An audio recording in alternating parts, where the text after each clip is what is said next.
to talk about male-female relationship dynamics again, as we often do during this segment of the show. But this time, it will be the first time that the conversation begins with Shaquille O'Neal. Recently, Shaq made some comments on his podcast, that he apparently has a podcast. During the course of the conversation, the NBA legend cautioned men that they should never be emotionally vulnerable in front of a woman, ever, under any circumstance, according to him. Here's his reasoning. Watch. Yeah, once you start complaining and dragging your feet. She don't want to hear no complaint. The day you come home and think you could be like, baby, I was down, I lost it. She gonna stroke your ego, but she gonna remember that time. You cannot let them see you one time down. The world can't see your head down one time. Ever. So I'd tell people. I want you both to know that you can. No. And I know that you've experienced. Cannot. I don't want to get to like Dr. Phil shit right now. No, but You don't think you've ever had someone that you really could trust and really open up? Now, if you want to keep it, now if you want to give somebody else some coochie all the time, you know what I'm saying, if you want to bad, I'm just being real. No, I guess. You open up to a woman? Yeah. Never. No, never. When's the last time you think you've opened up to a woman? We don't. Your whole life, Bro, I'm telling you. Yeah, got players like I could. Me and him related. Yeah. It's our first time meeting, yeah, I but can tell you guys. There's some connection here. Oh no. They're gonna tell you can. Because you know why? Because once you do, whenever something go down, they're gonna throw it back in your face. I've had That's why. That's real. That's why. So you can't ever. That's why you crackers. Your dad left. Yeah. So you should never open up to a woman, because if you do, the woman will store that moment away in her brain and throw it back in your face at some point in the future. That's the argument Shaq is making. Interestingly, there's one guy of the three who initially takes the position that you can and should be emotionally vulnerable with women. But even he, by the end, admits that he has personally had the experience of having his vulnerability used against him by a woman that he had opened up to. Shut the f*** up. We should note that Shaq is divorced and therefore not necessarily the sort of man that you should consult for relationship advice. He's also making a general statement that seems to be informed more by his own personal experience than by any broader insight into male-female dynamics. But with those caveats, there is still some truth to what he's saying. And the truth is very important to understand. First of all, some of the sort of angry reactions to Shaq's comments, ironically, lends validity to the very point that the angry people are arguing against. Congratulations, you played yourself. By Shaq saying that you can't open up to women because they'll throw it in your face, he is himself opening up. He's obviously talking about his own experiences. And it's an experience that many men, as you can also see in the comments about this clip, have had. So once again, we see how society says men should open up. And then a man does open up, and society responds, not like that. It's apparently Shaq's experience that his emotions are used against him by the women in his life.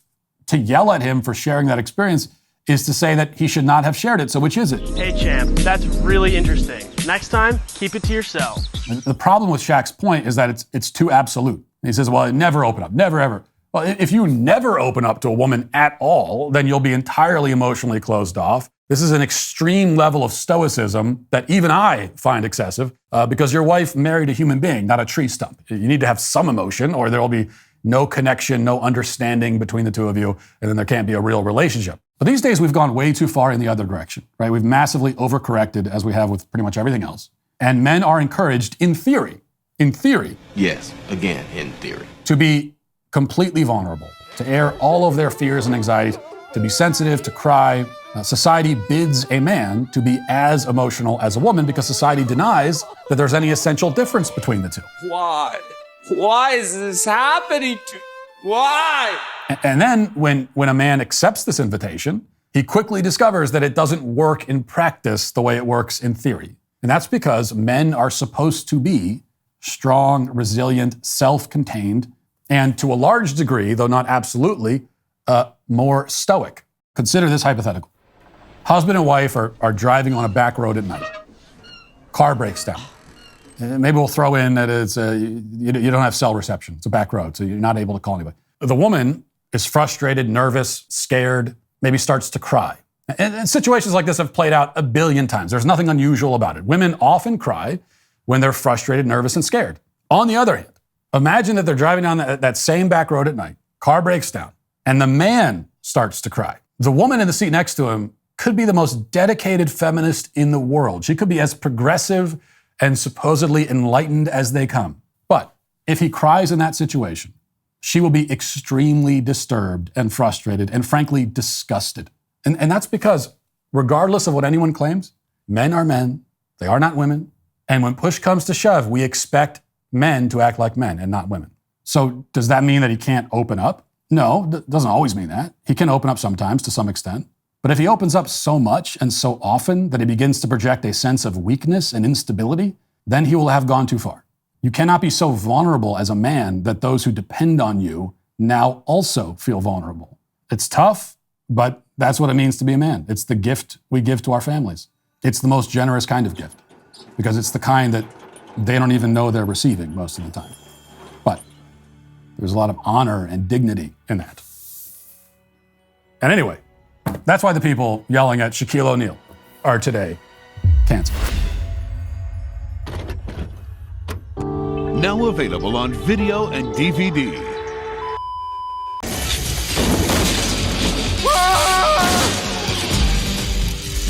Oh, Max. Oh, no. Remember me? Make your 3 wishes. I wish you go away.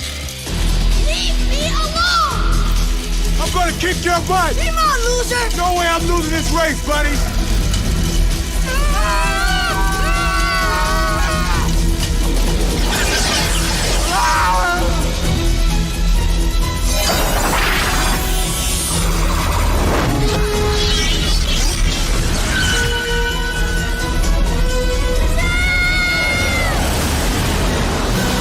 I'm back. Take a break, kid. You're gonna need it for this. Woo! Don't get all hysterical. Say thank you for your miracle. You are a genie. What's the matter? Your tongue is broken? Time like this, you should be stoking. You know the rules. Now comply.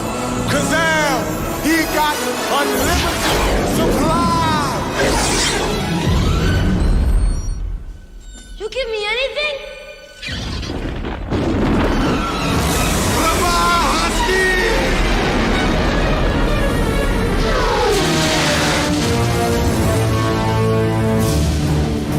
Come on, boy.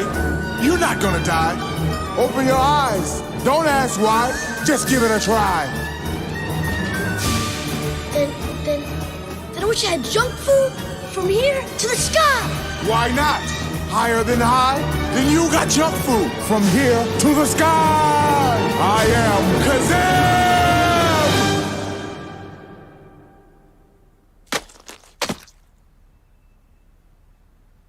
That's it? A Happy Meal?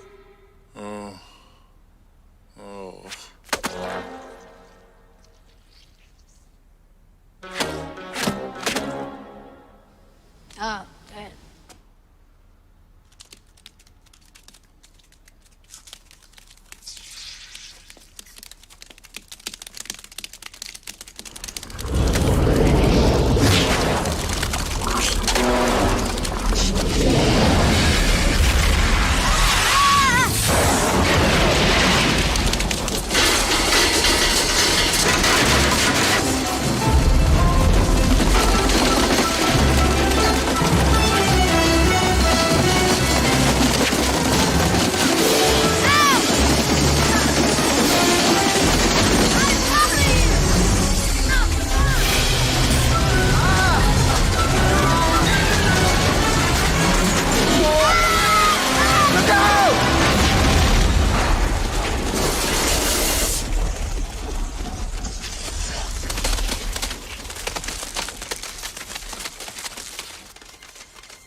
So, where's the hot chocolate?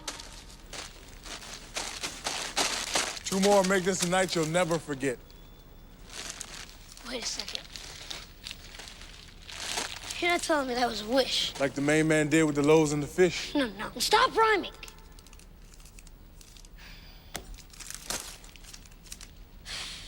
I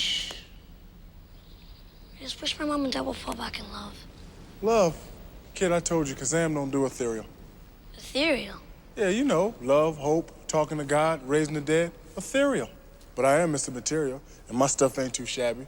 3-story mansion, a sack of gold, a whole land of milk and honey, if that's still in. How long do I have to come up with the wishes? Now would be highly advisable. Come on, let's go. But I can't wait, can I? So, until I make those last 2 wishes, I own you, don't I? Technically. Welcome to my life. And here's a tip. What's the pointy shoes?